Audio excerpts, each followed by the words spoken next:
The Democratic National Committee will kick off its summer meeting today in National Harbor, Maryland. The Democrats are expected to lay out their vision for America as they rally voters ahead of November's midterm election. Members are expected to discuss a wide range of topics, including their agenda, their midterm strategy, and campaign spending.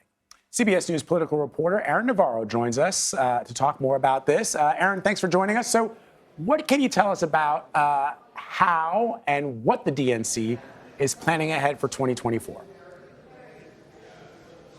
Hi, thanks for having me. So the conversation around that next presidential election cycle is about the order of states. For months, the Rules and Bylaws Committee at the DNC has been talking about whether to keep Iowa as the first in the nation caucus, whether to add more states like Minnesota and Michigan. But that committee decided that they're going to make that final decision after the midterm elections so that they can focus on those elections. So this week will mainly just be more conversation about that with the committee, more conversation about Iowa's place in the calendar. Also, the 4 cities are going to be here to talk about the 2024 convention. Atlanta, Houston, New York City, and Chicago are all here to make bids for hosting the 2024 convention for the DNC, and they're all holding a reception on Friday for all the members here. But as you said, this week is more so just a last huddle, a last kind of breath for DNC members, state party chairs before the crucial midterm elections this November. We've seen a number of special elections, multiple special elections after the Dobbs decision, which concluded that there was no constitutional protection to right to an abortion, overturned Roe v. Wade.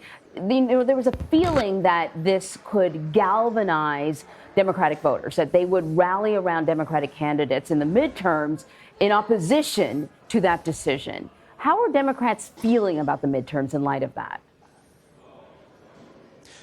Feeling cautiously optimistic, a bit bullish about their chances now. As you mentioned, the special elections showed one of the clear signs that Dobbs has made an impact. In addition to high fundraising numbers for Democrats, they now have actual election data points that they can point to. Over performances in Kansas when they had a ballot measure there that Republicans proposed that would give them the ability to put more limits on abortion.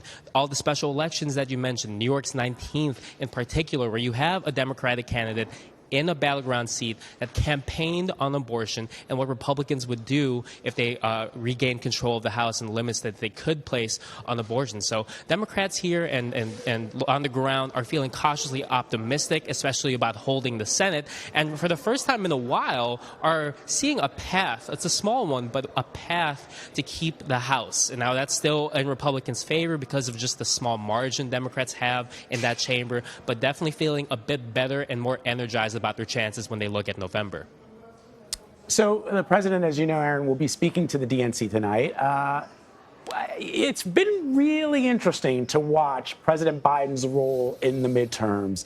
Sometimes people who are running for office, even longtime allies of the president, will be asked questions about, hey, do you want President Biden to come and campaign with you? Would you like him to run again? Yeah. That's the really dicey question, like sort right? of dodging and weaving and bobbing. But I think, Vlad, a lot of it has to do with when you ask them. I mean, a month ago, we were talking about sky-high gas prices and what's going on. And then gas prices started to come down. Inflation is still pretty high. And the president lodged a couple of wins, right? And so passing some really consequential legislation, climate change, et cetera. So now what's the vibe, Aaron?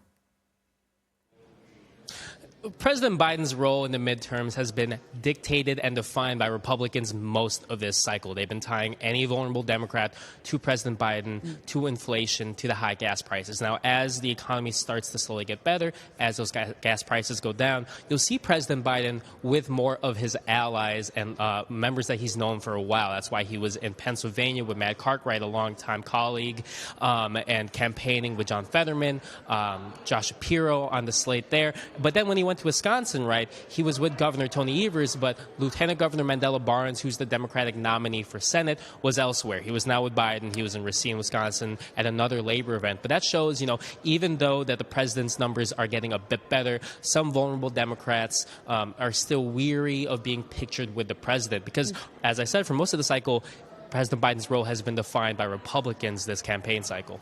I think it's a really, really keen observation, and that's probably a challenge for the Democrats. How are they going to define him and his influence and his successes if they keep letting the Republicans do it That's right. for them? Aaron, thank you very much. Yeah.